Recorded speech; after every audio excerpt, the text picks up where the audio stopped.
अजब जादू है इनकी गुफ्तगू में, अजब जादू है इनकी गुफ्तगू में। मुखातिब हो तो पत्थर बोलता है, और हमारी प्यास का तो मयार ये है कि खुद आगे बढ़ के समुंदर बोलता है। कन्हैया कुमार जी आए और अपने भाषण से इस सभा को और जोशीला बनाएं।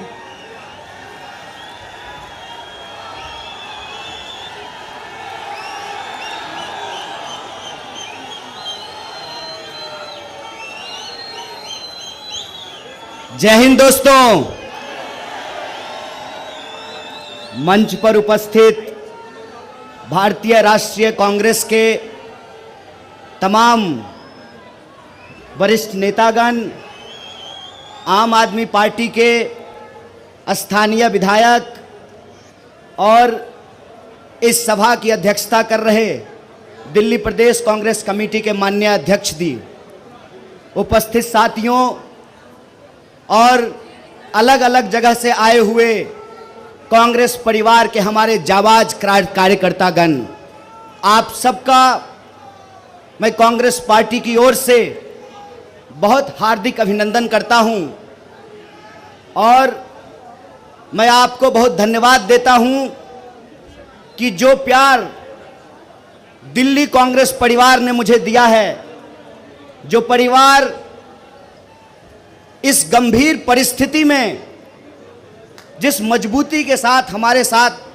खड़ा रहा है, मैं जीवन भर आपका ऋणी रहूंगा, आपका आभारी रहूंगा। आप सब जानते हैं कि थोड़ी ही देर में हमारे लोकप्रिय नेता, हमारे जननेता, जिन्होंने पूरे देश को कन्याकुमारी से लेकर कश्मीर तक, मणिपुर से लेकर मुंबई तक देश को जो जोड़ने का काम किया है, जो भाजपा की दहशत वाली राजनीति है, जो बांटने की राजनीति है, जो नफरत की राजनीति है, उस नफरत की राजनीति के खिलाफ हम नौजवानों के भीतर जो साहस भरने का काम किया है, आदरणीय राहुल जी थोड़ी देर में यहां पहुंच रहे हैं, आप सब उनका संबोधन सुनेंगे। उससे पहले मैं 2-3 बात आपसे कहना चाहता हूं। पहली बात, अक्सर हम लोग सुना करते थे कि मेहंदी रंग लाती है सूख जाने के बाद। मैं कहता हूं, मेहंदी रंग लाती है सूख जाने के बाद, और असली कांग्रेसियों की पहचान आती है मुश्किल वक्त आने के बाद। आप जो इस दौर में यहां खड़े हैं, कांग्रेस पार्टी का झंडा जो अपने हाथों में आपने थाम रखा है, यही कांग्रेस की विरासत है। यह पहली बार नहीं है दोस्तों कि अहंकारी सत्ता ने कहा हो कि हम कांग्रेस को समाप्त कर देंगे या कांग्रेस समाप्त हो जाएगी। मैं आपको याद दिलाना चाहता हूं, अंग्रेज अफसर भी यही कहा करते थे, जनरल डायर भी यही कहा करता था कि हम कांग्रेस को समाप्त कर देंगे। जिस साम्राज्य का सूरज अस्त नहीं होता था, 200 साल की उसकी गुलामी को बापू ने रघुपति राघव राजा राम, पतित पावन सीताराम, ईश्वर अल्लाह तेरो नाम, सबको सन्मति दे भगवान, ये गाना गा करके समाप्त कर दिया। साथियों, हम मानते हैं कि यह देश के लिए गंभीर वक्त है। हम मानते हैं इस देश को आजादी दिलाने वाली पार्टी, इस देश के लिए जान देने वाली पार्टी, हमारे नेता राष्ट्रपिता महात्मा गांधी ने इस देश को जोड़ कर रखने के लिए, भाईचारे के लिए, सद्भावना के लिए गोली खाई है। हम जानते हैं कि इस देश की एकता और अखंडता के लिए देश की पहली महिला प्रधानमंत्री श्रीमती इंदिरा गांधी ने अपने लिए, देश के लिए अपने ऊपर गोलियां खाई है।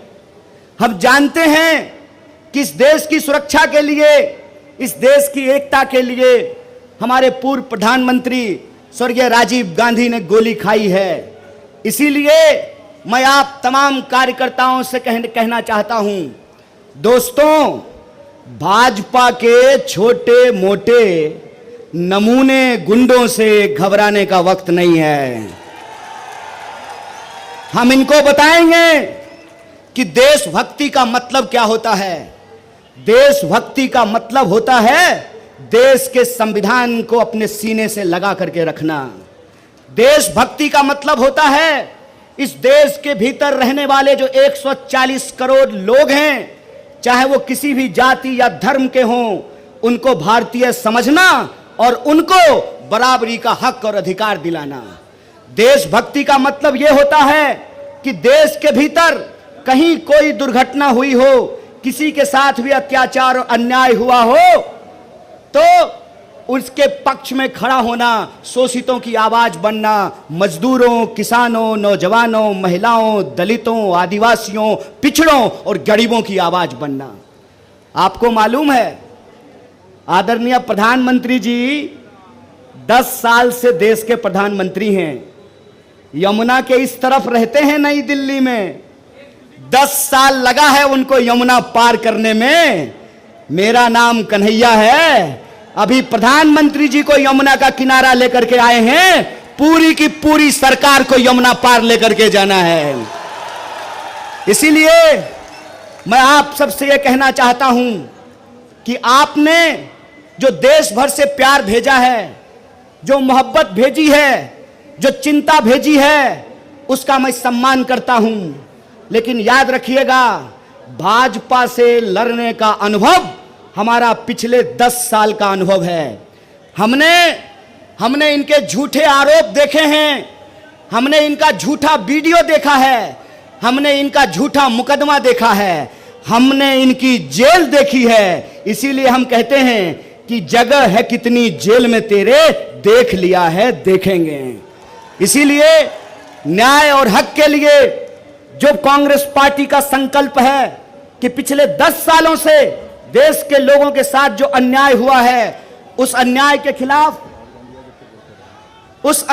खिलाफ हमने ये तय किया है।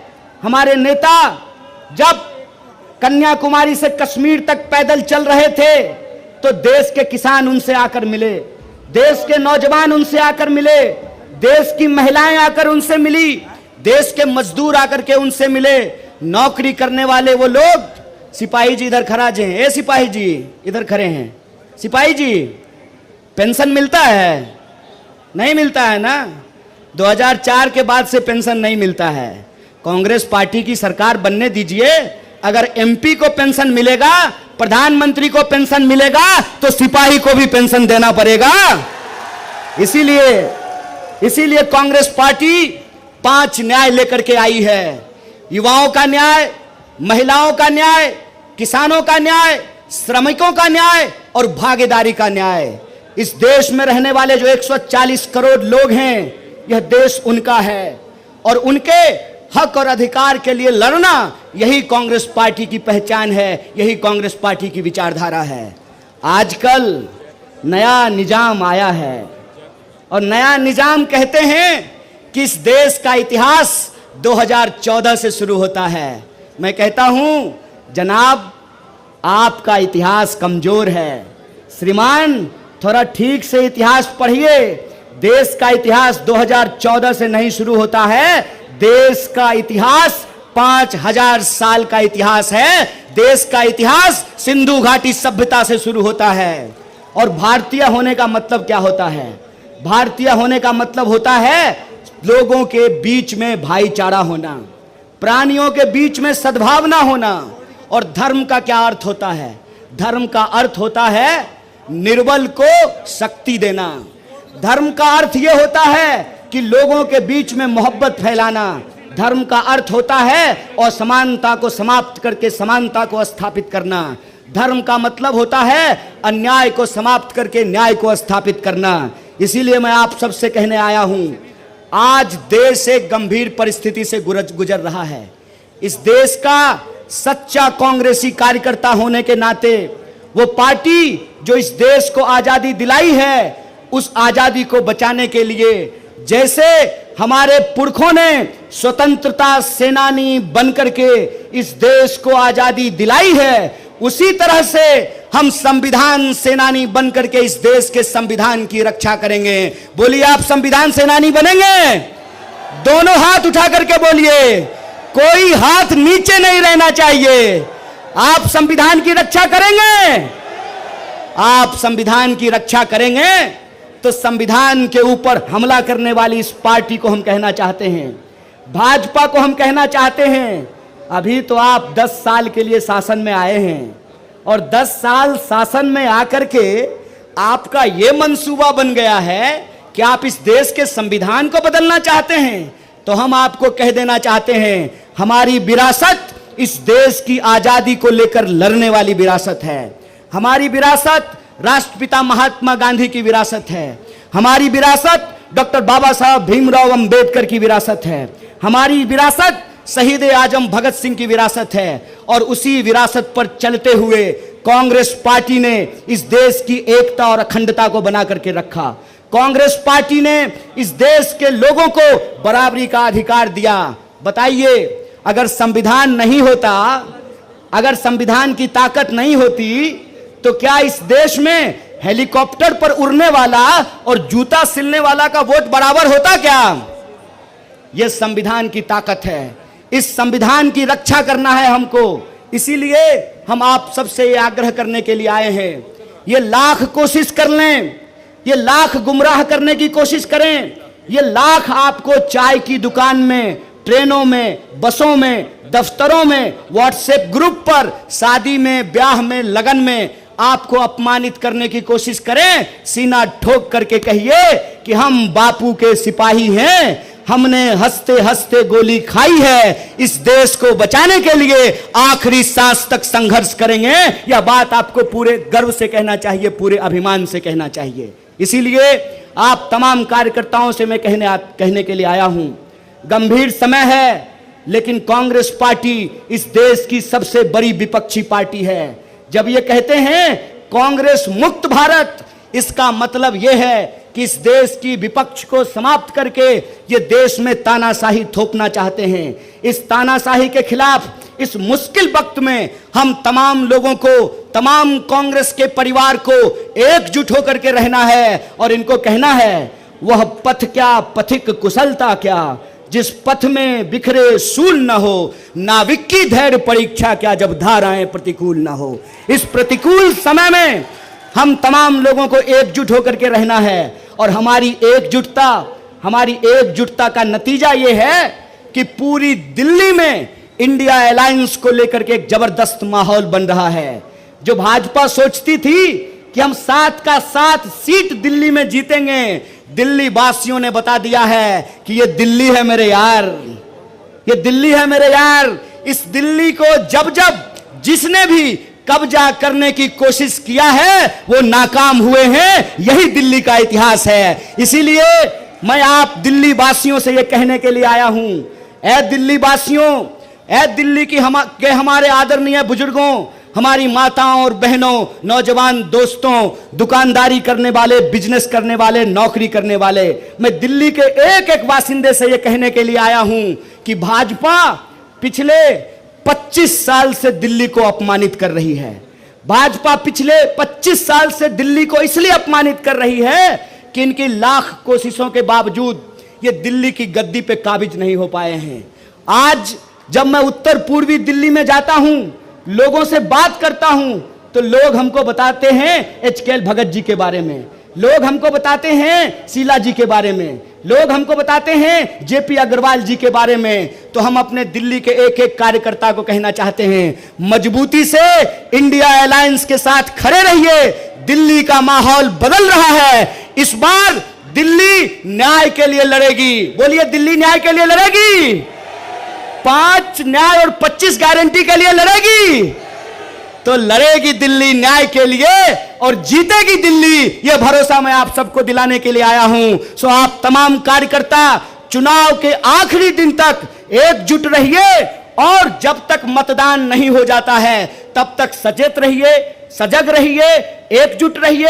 ये गुमराह करने की कोशिश करेंगे, लड़ाने की कोशिश करेंगे, लेकिन लड़ना नहीं है, एकजुट रहना है और संविधान की रक्षा करना है। इस बार दिल्ली में जनता वोट का चोट करेगी तानाशाही के खिलाफ। इस बार दिल्ली का जनता वोट का चोट करेगी संविधान को तोड़ने वालों के खिलाफ। इन्हीं शब्दों के साथ एक बार पुनः पूरे सम्मानित मंच को धन्यवाद कहते हुए और हमारे कांग्रेस परिवार के, इंडिया अलायंस के, आम आदमी पार्टी के सभी सदस्यों को और आप कार्यकर्ताओं को धन्यवाद कहते हुए अपनी बात को समाप्त करता हूं। बहुत बहुत धन्यवाद, शुक्रिया। जय हिंद, जय दिल्ली।